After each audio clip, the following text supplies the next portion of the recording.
Hi, it's Alaska Granny. Are you an undercover prepper? It used to be common in our society for people to grow their food, put it away for the winter when things were not available, trying to make sure that we had the things that we needed. Then it became times of plenty. Everybody could go to the grocery store whenever they wanted, but next thing you know, they invented the warehouse stores. Regular families could go to places like Costco and buy gigantic packages of toilet paper, huge boxes of frozen food, big cans and giant packages of cereal and canned goods, all kinds of huge amounts of foods. That was just considered normal shopping. Maybe you've discovered you're actually an undercover prepper. Maybe you have some of those gigantic packages of toilet paper. That's not hoarding, it's preparing. You have the things that you need to keep your family running smoothly.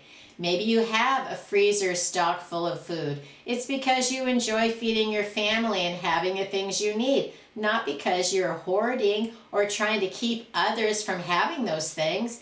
When we fill our carts at the store and we go home, the stores are never empty. There's still plenty for other people to buy. Anyone can walk in the store and buy as much as they like. And so for the idea that prepping is wrong just doesn't make sense.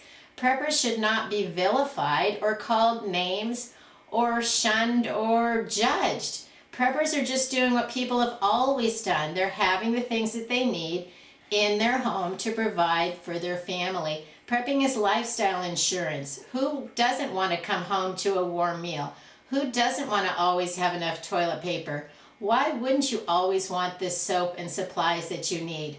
Why wouldn't you want a first aid kit if someone in your family is injured or hurt? Power outages happen to everyone. Why wouldn't you want some flashlights and candles, spare batteries?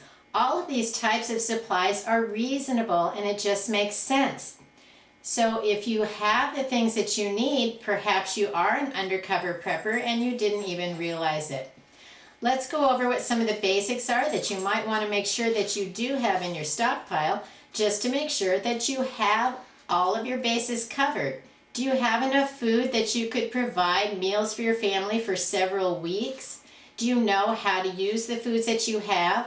Then what if there was a long drawn out problem that you say lost your job, or there was a big storm that came and the stores couldn't open where you are? Would you have the supplies that you need to be able to make meals for your family? What are you doing? Teddy. Make sure that you also have bottled water. You should have a minimum of 1 gallon of water per person per day, and for at least 2 weeks. Try to store water wherever you can. Look for little nooks and crannies, places in the bottom of your closet, places that you can store water, because water is the thing that we need no matter what the emergency is. You need to be able to drink water. You need water to be able to prepare your food. You need water to wash your hands, to clean up a dish, to flush a toilet. Make sure that you're storing enough water so that your family has what they need. Then it's always a great idea to put aside a bucket of beans, a bucket of rice.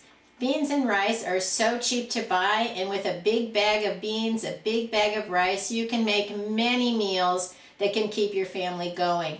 And no, nobody wants to rely on just beans and rice, but you can add them into all of the other foods that you have in your prepper pantry and make some interesting meals.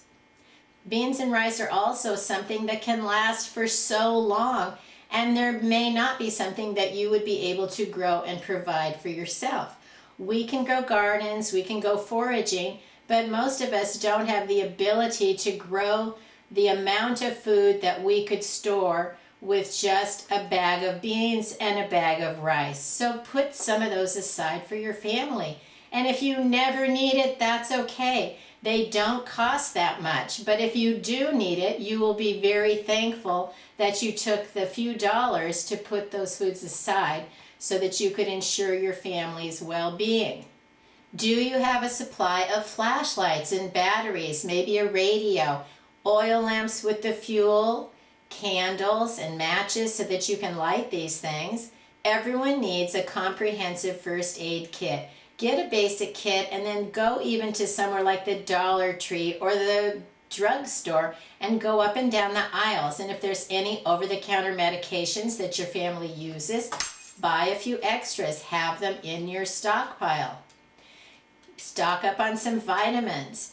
Think about hygiene. Do you have toothbrushes, toothpaste, floss, shampoo, soap, hand lotion, sunscreen, and bug spray? Those are easy supplies to have on hand that when somebody needs a new toothbrush, a bottle of shampoo, that you can go to your little stash and get one out for them. That's so much easier than trying to decide I need to run to the store just to get this one item, and nobody wants to ever have to go without. So if you get a supply of those things, it just makes your life run more smoothly.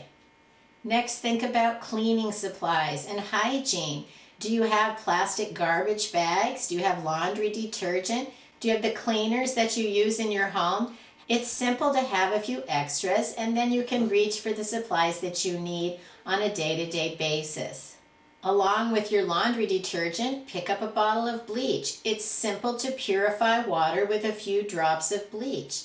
Think about the supplies like toilet paper, paper towels, Kleenex, baby wipes, and feminine hygiene products. Anything that you normally use that you would want to have on a day-to-day basis is worth having an extra pack or an extra bottle, an extra container for your comfort and your use.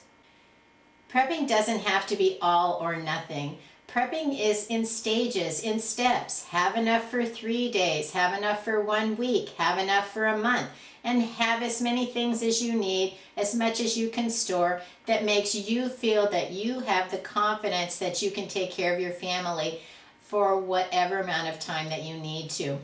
Don't fall victim to perfection paralysis, that if I don't know what to get, I just don't do anything. I'm afraid I'll get the wrong thing. That's not how you should look at it. Think of it as, what can I make for breakfast, lunch, and dinner tomorrow? What are some foods I can put in the pantry that I could quickly pull out and make a meal for my family? Buy several sets of those ingredients that you could make a meal for your family. It doesn't have to be anything complicated. It can just be a few basic food items that you could stir together to have something to eat. So go ahead, become an undercover prepper. Get motivated, get moving, get your stockpile while things are readily available. They're foods and items that you're going to use anyway, so it only makes sense to want to have those things on hand. It helps your life go smoothly no matter what the day brings. Troubled times come to everyone. It doesn't matter who you are. The longer you live, the more challenges you will face. If you become an undercover prepper and you have a stockpile of the things that you need, you're going to enjoy your life much more on a day-to-day basis. If you enjoyed my video, I hope you'll share it with someone else you think might like it. Please subscribe to the Alaska Granny channel.